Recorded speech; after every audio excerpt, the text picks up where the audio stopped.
देखिए, आज हम आपके सामने आए हैं एक बहुत महत्वपूर्ण प्रश्न को लेकर कि किस प्रकार से हमें झूठी एफआईआर को निरस्त करवाना चाहिए। बहुत से लोग प्राय इस डर में रहते हैं कि कहीं कोई उनके खिलाफ झूठी शिकायत ना करा दे और झूठी एफआईआर ना करा दे, और झूठी एफआईआर कराने के बाद में क्या प्रक्रिया होती है जिससे कि उस एफआईआर को निरस्त कराया जाए। देखिए, हम जिस समाज में रहते हैं उस समाज में प्राय लोग डराने के लिए, धमकाने के लिए कानून का दुरुपयोग करते हैं, जिसमें मजबूत लोग भी शामिल हैं और कुछ पावरफुल लोग जो है वो इस प्रक्रिया का बहुत शोषण करने के लिए इस्तेमाल करते हैं। तो मैं आपको बताना चाहूंगा कि मोटा मोटा एफआईआर है क्या। देखिए, एक एफआईआर जो है किसी भी कॉग्निजेबल ऑफेंस की, संज्ञेय अपराध की जो इन्फॉर्मेशन जो धारा 154 सीआरपीसी के तहत जो दी जाती है, उसके अंदर पुलिस जो है ललिता कुमारी वर्सेस स्टेट के अंदर बाध्य है एफआईआर दर्ज करने के लिए। अगर कि पुलिस को किसी भी अपराध की अगर सूचना मिलती है तो पुलिस उसमें एफआईआर करेगी। ये ललिता कुमारी का जजमेंट है, लेकिन ये प्राय भारत में नहीं देखा जाता है क्योंकि राज्य सरकार का सब्जेक्ट होने के कारण कभी कभार लोगों को थानों के, पुलिस के बहुत चक्कर काटने पड़ते हैं। परंतु अगर एक झूठी एफआईआर दर्ज हो जाए तो फिर हमारे पास क्या उसकी रेमेडी उपलब्ध है, ये सवाल यह है। देखिए, दो चीजें हैं। अगर एफआईआर दर्ज हुई है तो एफआईआर दर्ज होने की में हम पूरे क्रिमिनल ऑफेंसेस को दो पार्ट में डिवाइड करते हैं।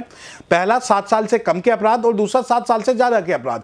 अगर कोई भी अपराध 7 साल से कम का है तो उसके अंदर पुलिस आपको 41A का नोटिस देके इन्वेस्टिगेशन ज्वाइन कराएगी और आपको वो इन्वेस्टिगेशन ज्वाइन करनी चाहिए, क्योंकि जब भी पुलिस आपको 41A का सेक्शन 41A भारतीय दंड प्रक्रिया संहिता और सेक्शन 160 भारतीय दंड प्रक्रिया संहिता का कोई भी नोटिस देती है तो आप पहले इन्वेस्टिगेशन ज्वाइन करिए अगर आपके हिसाब से लगता है कि यह मामला झूठा है।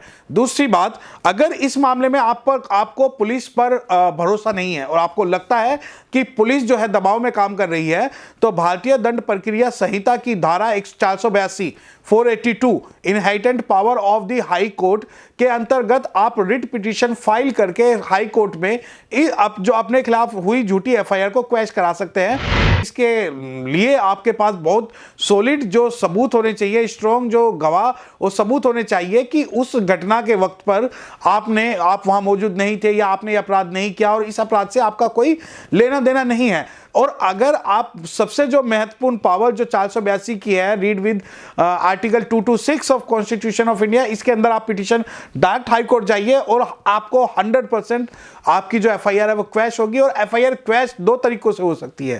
पहली, जब आपके खिलाफ कोई भी सबूत ना हो या आपको झूठा फंसाया गया हो। दूसरी, आपसी सहमति के तौर पर कोई एफआईआर, देखिए जैसे मैट्रिमोनियल केसेस में हम देखते हैं 498A 406 की जो एफआईआर होती है वो भारतीय उच्च न्यायालयों में, भारत के हाई कोर्ट्स में जो है 482 और 226 के अंडर में वो क्वैश होती है, यानी खत्म होती है। तो जब भी आपके खिलाफ कोई भी झूठी एक एफआईआर दर्ज हो तो आप डरे ना। सबसे पहला आपके पास, आप पुलिस से संपर्क करिए।